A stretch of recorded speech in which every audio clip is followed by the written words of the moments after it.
Hi everybody and welcome back to the HardReset.Info channel. Today I'm going to tell you how to turn off the 5G in your iPhone. At first, go to settings. Here, go to mobile service or cellular, of course it depends on some regions. And here you have to find the cellular data options or mobile data options. Tap that. Here you should see voice and data. Tap that.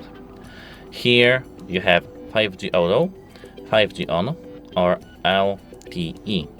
Tap LTE to disable the 5G and it should work for you. That's it. Hope it helps you and goodbye. Have a nice day.